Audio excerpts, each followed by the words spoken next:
नमस्कार। आज हम एक बहुत ही दिलचस्प कानूनी मामले पर चर्चा करने वाले हैं।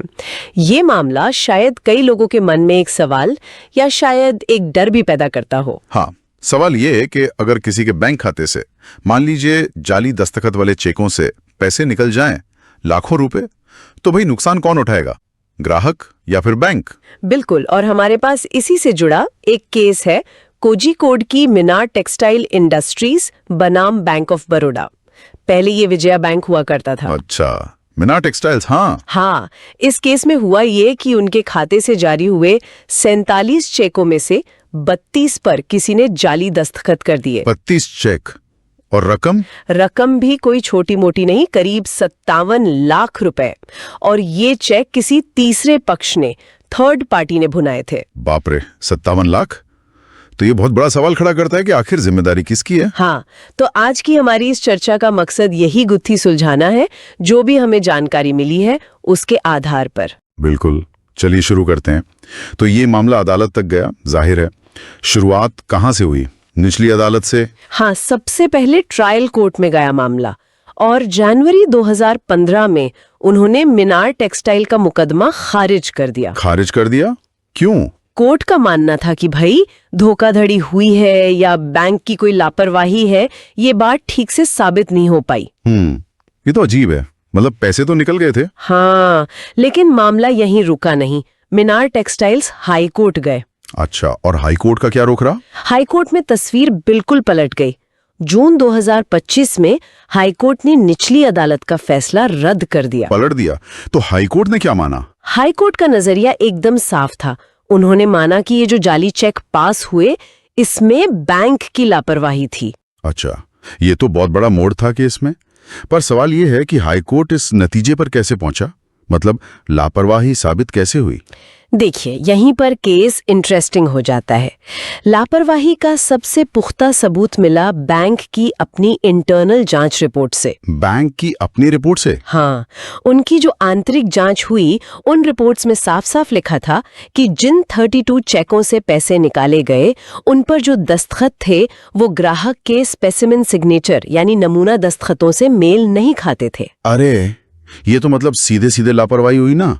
बैंक के अपने ही लोग कह रहे हैं कि दस्तखत नहीं मिल रहे। बिल्कुल, ये दिखाता है कि चेक पास करते वक्त उचित सावधानी नहीं बरती गई, ड्यू डिलिजेंस नहीं हुई। तो क्या कोई खास कानूनी सिद्धांत या नियम है जो ऐसे मामलों पर लागू होता है? हाँ है, और ये बहुत महत्वपूर्ण है।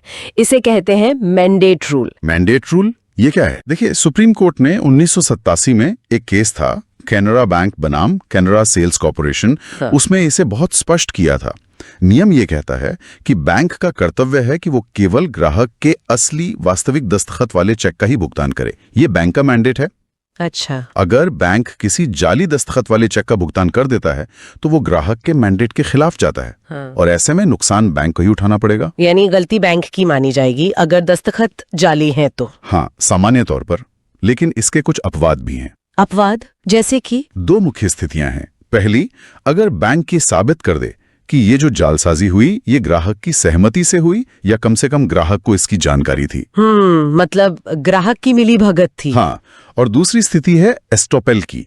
मतलब अगर ग्राहक के ही किसी काम या व्यवहार की वजह से बैंक को ये मानने का कारण मिला कि चेक सही है और बैंक उस चेक को चुनौती देने से रोका गया। ओके, समझ गई। तो इस मीनार टेक्सटाइल्स वाले मामले में जैसे ही उन्होंने ये साबित कर दिया कि भाई दस्तखत जाली हैं, हाँ, तो फिर सारा दारोमदार, जिसे बर्डन ऑफ प्रूफ कहते हैं, वो बैंक पर आ गया। एकदम सही।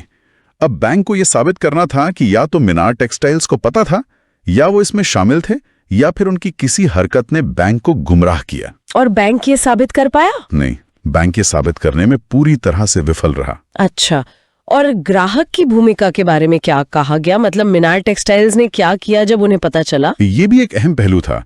ये सारी गड़बड़ियां करीब 3 महीने के दौरान हुई, और जैसे ही मीनार टेक्सटाइल्स को इसका पता चला, उन्होंने फौरन बैंक को इन्फॉर्म किया, शिकायत दर्ज कराई। उन्होंने देरी नहीं की? बिल्कुल नहीं। उनके इस तुरंत एक्शन ने भी अदालत में उनके पक्ष को मजबूती दी। ये दिखाता था कि वो बेगुनाह हैं और नुकसान को रोकने की कोशिश कर रहे थे। तो फिर हाईकोर्ट का अंतिम फैसला क्या हुआ? राहत क्या मिली मीनार टेक्सटाइल्स को? हाईकोर्ट ने बैंक ऑफ बड़ौदा को साफ आदेश दिया कि वो उन 32 जाली चेकों की पूरी रकम यानी करीब 57 लाख रुपए मीना टेक्सटाइल्स को वापस करें। पूरी रकम वापस? हाँ, पूरी रकम। और सिर्फ इतना ही नहीं, कोर्ट ने यह भी कहा कि जिस दिन से मुकदमा दायर हुआ था उस तारीख से लेकर जब तक पूरी रकम का भुगतान नहीं हो जाता, बैंक को 6% सालाना की दर से ब्याज भी देना होगा। ब्याज भी देना होगा? और मुकदमे का खर्चा? वो भी। कोर्ट ने मुकदमे का खर्चा भी वादी यानी मीना टेक्सटाइल्स के पक्ष में दिया, बैंक को ही भरना पड़ा। तो ये फैसला तो काफी महत्वपूर्ण है। इसका असर सिर्फ इस एक केस पर ही नहीं पड़ेगा, है ना? बिल्कुल, इसका असर काफी व्यापक है। सबसे पहली बात, ये उपभोक्ता संरक्षण मतलब कस्टमर प्रोटेक्शन को मजबूत करता है। कैसे? ये बैंकों को एक कड़ा संदेश देता है कि अगर उन्होंने लापरवाही से जाली चेकों का भुगतान किया तो वे जिम्मेदारी से बच नहीं सकते। हाँ, ये बात तो है। और ये जो मैंडेट रूल है उसे ये और पुख्ता करता है। जाली दस्तखत के मामले में जिम्मेदारी मुख्य रूप से बैंक की ही होगी जब तक वो अपवाद साबित न कर दें। तो क्या अब हम ये उम्मीद कर सकते हैं कि बैंक ज्यादा सावधान हो जाएंगे, अपनी चेक क्लियरिंग प्रक्रिया को और सख्त करेंगे? हाँ, उम्मीद तो यही है, बल्कि संभावना है। हो सकता है बैंक अब वेरिफिकेशन के प्रोटोकॉल मजबूत करें, जैसे ज्यादा रकम के चेकों के लिए पॉजिटिव पे सिस्टम आजकल काफी चलन में है। हाँ, सुना है इसके बारे में। इसमें ग्राहक खुद जानकारी देता है बैंक को बड़े चेक जारी करने पर। बिल्कुल। और शायद बेहतर CKYC यानी सेंट्रल नो योर कस्टमर जांच भी अपनाई जाए ताकि ग्राहक की पहचान ज्यादा पुख्ता हो।